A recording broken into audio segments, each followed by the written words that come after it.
If you could build the ultimate Jeep Cherokee, how would you do it? Would you build it to handle a certain terrain such as mud, rocks, snow, or sand? How about an overland build, capable of extended trips far from home, or a multi-purpose rig for weekend off-roading? Or would it be built specifically for competition in Ultra 4 or Jeep speed? Some would argue that the Ultimate XJ would be one that can handle the most difficult trails and yet still be drivable on the street in relative comfort. Obviously, there's many ways to build a Jeep, and your idea of the Ultimate XJ might differ than mine. Well, this video is the story of my Jeep Cherokee, which is, in my biased opinion, the Ultimate XJ. I've done a walk-around video in the past and wasn't really that happy with it. Plus, I've made some changes to the Jeep since then. Either way, it would take over an hour to show you everything about this Jeep. So rather than do that, I'll break this up into several videos, this one being an overall introduction. Soon I'll post videos covering specific things like the suspension, axles, steering, etc. To address most of the basic questions I get, I'll put an equipment list at the end of the video, and I'll put it in the video description. Let's start at the beginning. It's a 2000 Sport that I bought new in late 1999. I even still have the window sticker from the dealer. It's hard to believe that was 25 years ago. So I kept it stock for a few years and took it on a couple camping trips before deciding to start upgrading. I put the first lift on it in 2002. It was a Rubicon Express 4.5-inch lift with 31-inch tires. As time passed and after each wheeling trip, I found myself wanting to keep upgrading, making the Jeep more capable and be able to conquer more challenging obstacles. So it then went to 33s and a locker, then more lift, control arm drop brackets and 35s, and later upgraded to a long arm kit from TMR Customs. After learning how to weld, that's when things really took off, as I was able to build my own roll cage, tube doors, and other custom modifications.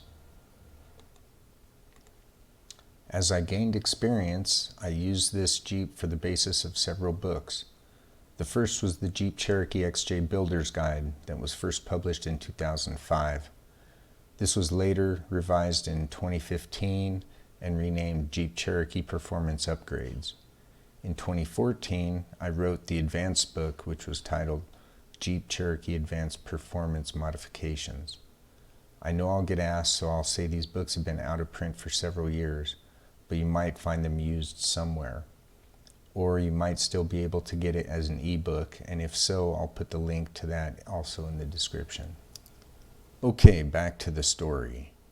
The Jeep was also featured in the January 2014 edition of JP Magazine.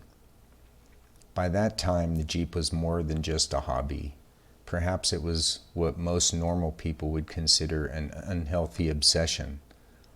It was around that time when I parked it for over a year to custom build my own suspension, a 3-link front, 4-link rear, swap in Dana 60s, cut up the body, and ran 37s. That turned out awesome and suited my needs for several years, but even that wasn't the end. There was yet more to do. Now it's on 40s, well, 39.5s, and it has, for all intents and purposes, achieved that goal of being my ultimate Jeep. Obviously, when I say it's the ultimate Jeep, I'm being subjective, and it's not to say every Cherokee has to be built this way. But it is ideal for my use case, which is rock crawling and doing local trails in the Sierras, such as the Rubicon and Fordyce. It also does very well in Moab, Utah. It is far more capable of a Jeep than I am as a driver, but I prefer it that way. I pretty much point it where I want it to go, and it goes. In many ways, it is overkill or overbuilt for my conservative driving style. But I'm not one that sets out to push it past its limits, break a bunch of expensive parts, or destroy the rig. I put too much time and money into it for that, And as a result, it's given me 25 years of great memories, experiences, and I've learned so much along the way. All right, I'm going to give you guys a quick walk around tour of the Jeep. It's a 2000 Jeep Cherokee. I bought it brand new, 1999. Had it ever since. It's gone through so many changes over the years. Used to be Patriot Blue. Years ago, I got tired of that color, and being in Nevada, felt that it was better to paint it desert tan, and I love that. It's easy to touch up. Just use Krylon spray paint. Currently sitting on 39.5 inch IROCs, and they're bias ply, super heavy, but they have very thick sidewalls because I am not going to carry a spare 39 inch tires, essentially a 40-inch tire. It's too big and too heavy to carry a spare for that, so I needed the thickest sidewalls I could get, and these are a really awesome tire out here in the West. They work so good, and I've been wanting to run them for a long time. So they're on 17 by 10, I believe, beadlock wheels, and all the tube work is 1.5" by 120 wall DOM. I know there are a few pieces of HREW in there, but the basic structure and all the important pieces are DOM. You can argue, rightfully so, that the 1 3/4 tube is stronger, and I would agree, but keep in mind, I designed this cage way back in the day before any of the companies were making kits for them. I don't want to say that I was the first to ever do it, but you know, in those early days we were kind of experimenting, and I thought this was the best way to go. Obviously, if you're going to do any kind of a sanctioned event like Ultra 4, you need 1 3/4. And I have installed some of those kits, and they are solid. As long as you tie it in correctly. So here you can see some of the tube work on the fender. I replaced the inner fenders to get more clearance for the 39-inch tires. You can see my cage is tied in here, which is what you want.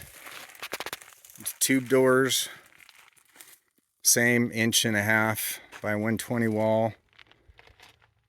I love those. Wheel with them all during the summer, and it's so nice. You remove so much weight off the Jeep by taking off the doors, and then you can see so much better. The rocker panels have been cut out, and I'm using the standard 2" by 6" rectangular tube, and you can see how high up I cut all the way to the top of the door sill. It might be better if I open the door here. You can see how high up I cut all the way up to there. And if you cut that high, you're going to have to trim 1.5" off the bottom of the doors, which is good for clearance, but you don't have to. On my son's Jeep, we did what most people do, is cut a little bit lower and tied it in there. And honestly, it was easier to tie in underneath doing it that way. If you can see how we tied some of that in. Might be hard to see in the shade there. The entire back half was pretty much cut out and replaced with 3/16" plate, and the fender well was tubed out like that. Kind of a comp cut. my version of it anyways, but I really like it. The clearance has been awesome. There's the rear bumper is 2" by 5" rectangular tube, and then of course it goes into the frame rails for the toe points, and the frame rails are plated front to rear, which also stiffened up the whole Jeep considerably, along with the cage. You'll notice the fuel door is on the opposite side of the Jeep. I'll talk about that in an upcoming video. But right now I just wanted to give you guys the basics of a basic walk around tour with more to come.